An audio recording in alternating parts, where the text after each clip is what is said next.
Warning, if body image discussions disturb you or you do not wish to see me shirtless, please close this video.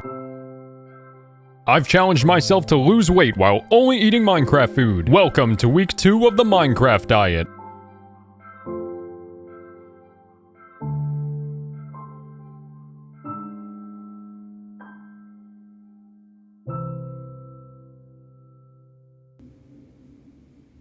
I'll see you next week. And next week it is. Let's do it all again.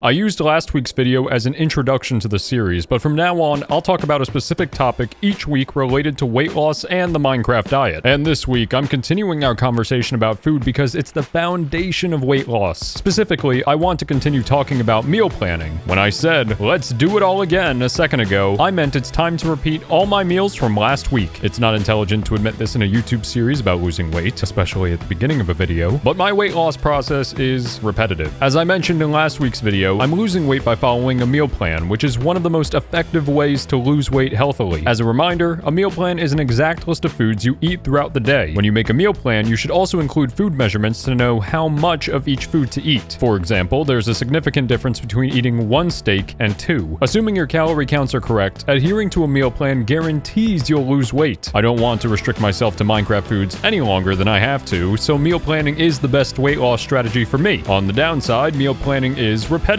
Once you create a meal plan, all that's left is to adhere to it until you reach your goals. However, that means you're eating the same foods over and over. You can quickly get sick of your meal plans if you eat the same foods during the same meals daily. Before starting the Minecraft diet, I created a week's worth of Minecraft-themed meal plans to ensure I wouldn't get tired of my meals after just a few days. 7 meal plans are enough variety for me, but some people need more, which is fine. Regardless, I recommend creating at least a few different meal plans, or you might become unhappy with your diet and quit. Of course, making more than one meal plan isn't necessary, but it's a precaution I like to take. By the way, I always link my Minecraft-themed meal plans in the description if you want to see them. Hopefully, they can help you create your own meal plans. However, you might notice several Minecraft foods are missing from my diet. Of course, I left out fictional foods like chorus fruit and glowberries, but some real foods like cooked salmon and dried kelp are also missing. There's an important reason why I excluded these foods. In my experience, these foods are diet killers. Why are these specific foods so evil? Well, the answer might shock you. I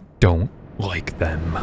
Sticking to your meal plans must be easy. That means creating variety with your food, but more importantly, it means eating foods you like. If you're forcing yourself to eat food you hate just because it's supposed to be good for you, you won't stick to your diet. For example, I don't like seafood. Therefore, you'll never see me eat cooked cod or salmon during the Minecraft diet. Don't get me wrong, I'd love to eat fish because it's an excellent source of omega-3 fatty acids and protein, but since I dislike its taste, it will never appear on my meal plans. Unfortunately, that means I won't get the balanced diet advancement during this series, but I can live with that. So to avoid the 2 major pitfalls of meal planning, I created meal plans consisting of various Minecraft foods I enjoy. That said, there are only so many foods in Minecraft, so my options were limited. Of course, I could spice things up by changing the times I eat particular foods if I get bored. For example, I could start scarfing steak instead of cooked chicken for breakfast, but since it's only my 2nd week, I don't need to make any crazy changes like that quite yet. However, just because I'm still satisfied with my Minecraft meal plans doesn't mean I'm happy, period. I went into this bakery. I wanted to eat everything. I walked up to the counter. They had all of their options just sitting there. I'm like, how do I tell this person I can't eat because I'm on a Minecraft diet? After the bakery, we went to the store and we were walking through the candy aisle. I just wanted to eat it all. The cravings are hitting. Cravings and some hunger are natural when you're in a calorie deficit. However, we don't want to give into these desires or we risk breaking our calorie deficit. Of course, I'd also ruin the Minecraft diet. So how do I handle these situations? Well, allow me to explain using Minecraft. When you're playing survival Minecraft, your inventory will eventually fill up with food you shouldn't eat, like rotten flesh. This food takes up valuable inventory space, so what should you do with it? Well, you should burn, baby, burn.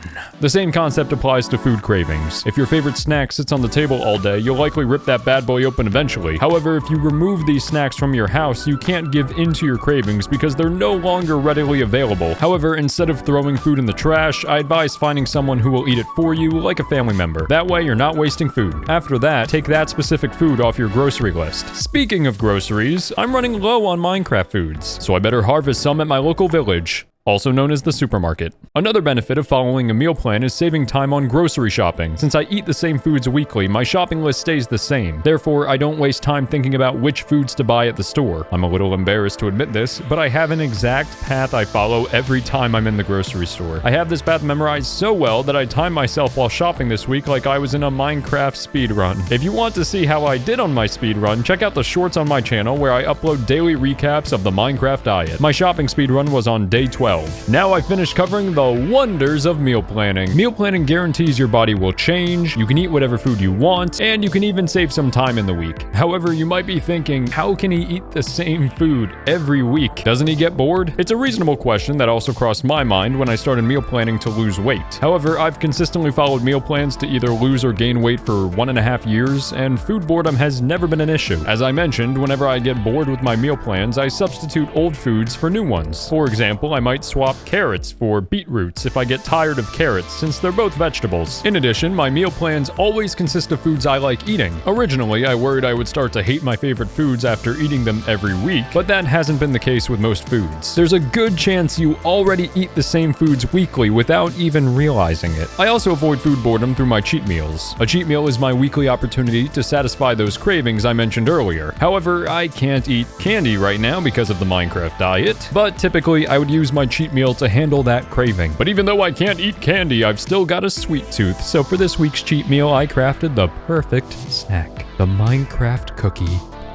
It's so big. I always thought the cookies in Minecraft were huge. Without further ado, what does a Minecraft cookie taste like?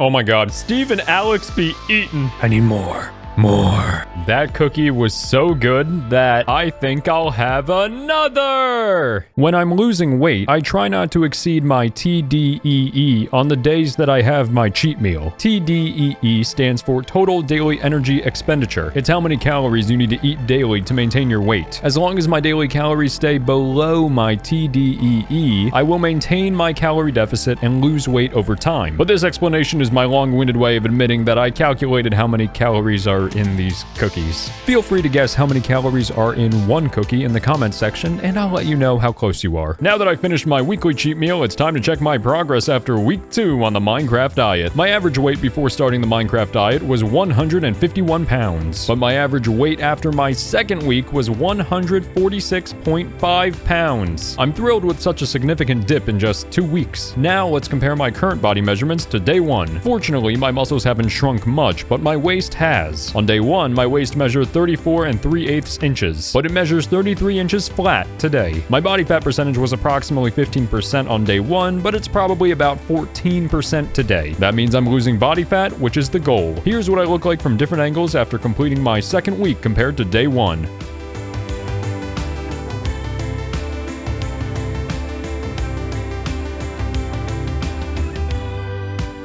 And last but not least, it's time for the real litmus test, the crop top. Once I like how I look wearing this crop top, I'll end the Minecraft diet. So, how do I feel about my appearance after 14 days on the Minecraft diet? Yeah, no, we ain't there yet. See you next week.